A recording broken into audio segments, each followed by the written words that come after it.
Mesdames, Messieurs, bonsoir. Ravi de vous retrouver ce vendredi. Bienvenue dans la page internationale au grand journal du 14h depuis la newsroom dans la capitale des grandes universités du monde, Boston, Massachusetts, Ehrlich, Dorelas, pour présenter la page internationale. Jacques Mel pour le grand journal, Joannel François, Dassa Etienne, Robans sur les manœuvres techniques. Bonsoir aux auditeurs de la radio évangélique, on est à 102.3 FM. À Jacques Mel, nous irons en Corée du Nord. La dernière annonce de la Corée du Nord suscite beaucoup d'inquiétudes chez ses voisins. Pyongyang disposerait désormais d'un nouveau sous-marin d'attaque doté de l'arme nucléaire. Voici un reportage à signer TV5 Monde. C'est la nouvelle fierté de Kim Jong-un. 70 mètres de long sur 6 mètres de haut environ. Drapeau rouge, bleu et blanc accroché sur la proue. Le héros Kim Kun-ok, premier sous-marin nucléaire nord-coréen, a été mis à l'eau sous les ovations de la foule. Une construction imposante qui inaugure un nouveau chapitre pour la marine nord-coréenne, selon l'homme fort de Pyongyang. Permettez-moi de vous assurer que dans les 5 ou 10 prochaines années, nous devrons créer une ère dans laquelle nos forces navales évolueront afin que nous puissions remplir la mission absolue que les autres secteurs militaires ne pourront jamais remplacer. Une stratégie qui viendrait renforcer les programmes d'armement que le pays développe depuis plusieurs mois. Après une deuxième tentative de mise en orbite d'un satellite espion, Pyongyang a mené la semaine dernière plusieurs simulations d'attaque en mer Jaune et tiré 2 missiles de croisière dotés de fausses ogives nucléaires. Séoul et Washington ont immédiatement répliqué en organisant des exercices militaires conjoints, mais les nouvelles ambitions maritimes de Pyongyang inquiètent les pays voisins. Jusque-là, la Corée du Nord utilisait des armes au sol. Il était donc relativement plus facile de les suivre. Alors que les sous-marins sont beaucoup plus difficiles à détecter une fois immergés. Il se peut donc que la Corée du Sud et les États-Unis ne puissent plus garantir à 100% la détection et la neutralisation immédiate de ces armes pouvant fonctionner sous l'eau. Kim Jong-un a également affirmé que les autres sous-marins de la marine nord-coréenne allaient être transformés en vaisseaux de combat équipés d'armes nucléaires. Selon la Nuclear Threat Initiative, le pays possède entre 64 et 86 engins, soit l'une des plus importantes flottes de sous-marins au monde. Mais de nombreux observateurs précisent qu'une majorité d'entre eux seraient obsolètes et inutilisables. La guerre continue en Ukraine. 3 civils ont été tués à Odrado-Kamianka, dans la région de Kherson. Un autre à Kiriv, ville natale du président ukrainien Volodymyr Zelensky. Voici un reportage à signer Euronews. Un homme retiré des décombres à Soumy, dans le nord-est de l'Ukraine. Le pays s'est une nouvelle fois réveillé sous les bombes russes vendredi. Bilan, au moins 4 morts et des dizaines de blessés. 3 civils ont été tués à Odrado-Kamianka, dans la région méridionale de Kherson. Le village fait face aux forces russes déployées sur l'autre rive du Dniepr. Un peu plus au nord de là, à Kryvyi Rih, ville natale du président ukrainien Volodymyr Zelensky, un bombardement a fait au moins 1 mort et une quarantaine de blessés. Plusieurs d'entre eux se trouvent dans un état grave. Ici, dans la région de Zaporizhia, les habitants racontent leur quotidien.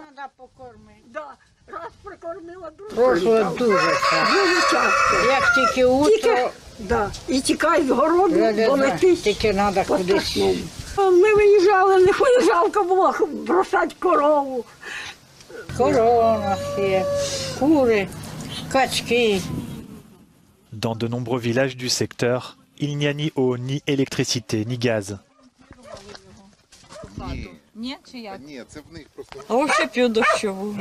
Дощову збираю. Кип'ятю, да, дощову, п'ю чай з дощової, варю кип'ятю її, да.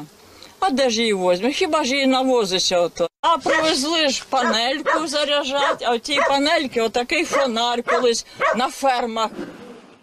Depuis le début de la guerre, plus de la moitié de la population aurait quitté la région de Zaporizhia. Nous irons au Mali.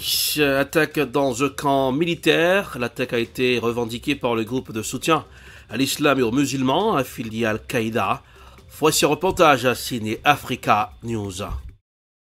Un camp de l'armée malienne a été visé par une attaque suicide à Gao vendredi au lendemain d'une double attaque perpétrée par des terroristes qui a fait au moins 64 morts, dont des soldats. Dans un communiqué, l'armée n'a pas fourni de bilan, mais parlait d'une attaque complexe dans la zone aéroportuaire. Selon des témoins, l'aéroport a été fermé et l'attaque menée à l'aide de 2 véhicules piégés. Comme celle de la veille contre une position militaire de Bamba, l'attaque a été revendiquée par le groupe de soutien à l'islam et aux musulmans affiliés à Al-Qaïda. La région de Tombouctou est soumise depuis août à un blocus imposé par le GSIM. De vastes étendues sont passées sous le contrôle de cette organisation État islamique dans la région de Gao. Après le double attentat de jeudi, les autorités ont décrété 3 jours de deuil national à partir de vendredi.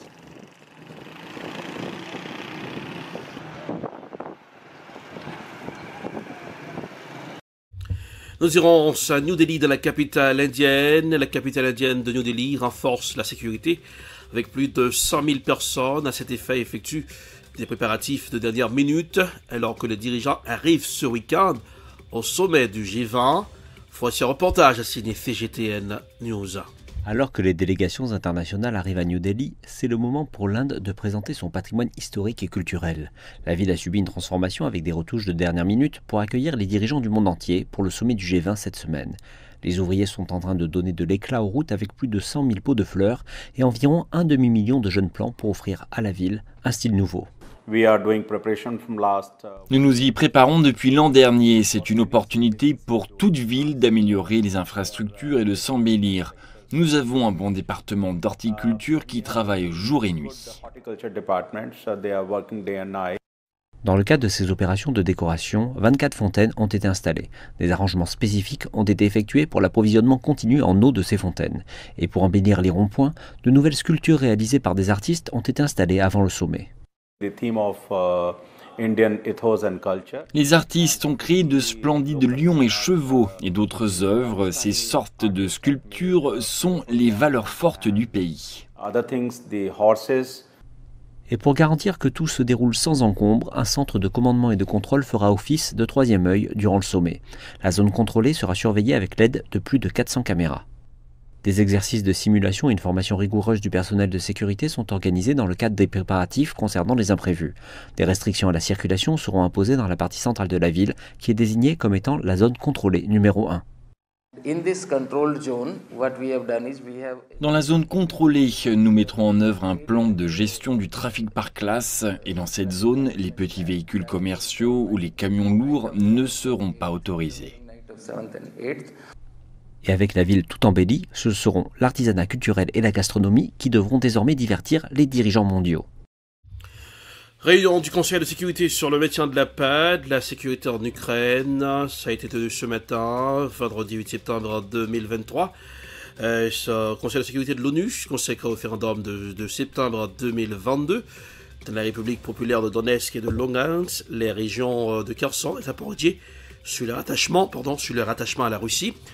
Voici un extrait de cette réunion ce matin à l'ONU. Je donne maintenant la parole à Monsieur Miroslav Djencha. Merci, Monsieur le Président.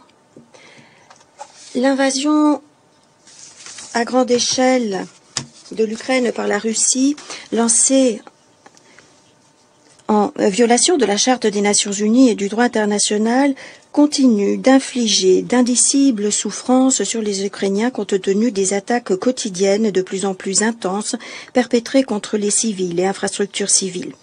Depuis avril 2022, le bilan du Haut Commissariat aux droits de l'homme s'établit à 26 717 victimes civiles, soit 9 511 morts et 17 206 blessés. Des Nations Unies devait être respectée. Les préoccupations légitimes de toutes les parties doivent être prises au sérieux et nous estimons que tous les efforts visant au règlement pacifique de la crise devraient être accompagnés. À l'heure actuelle, alors que perdure la crise ukrainienne, les tensions restent élevées sur le terrain et l'effet domino est de plus en plus clair. Le Conseil de sécurité devrait agir urgemment avec dynamisme pour parvenir à cesser le feu. Il faut donner la priorité aux outils de médiation prévus par la charte pour promouvoir la mise en œuvre de plusieurs initiatives de paix et pour profiter du rôle essentiel du mécanisme de sécurité collective. Je remercie la Chine de sa déclaration. Je donne maintenant la parole à la Fédération de Russie. Nous regrettons que la présidence albanaise a suivi la voie de ses collègues occidentaux et a invité l'Ukraine, la Tchéquie, l'Italie, la Pologne, l'Estonie et l'UE 6 délégations, alors que cela n'aura aucune valeur ajoutée. Pourquoi la séance d'aujourd'hui si l'Albanie de toute façon aura les débats prévus le 20 septembre? Cela dévalorise les discussions au Conseil. Quand on a vu le thème de la séance d'aujourd'hui, nous avons été étonnés et de façon positive fêter l'anniversaire des référendums pour l'entrée dans la Fédération de Russie, de Donetsk, de Lugansk, de Zaporozhye et de Kherson. Et nous-mêmes, nous y avions pensé pour vous dire quel était l'avis de nos sujets.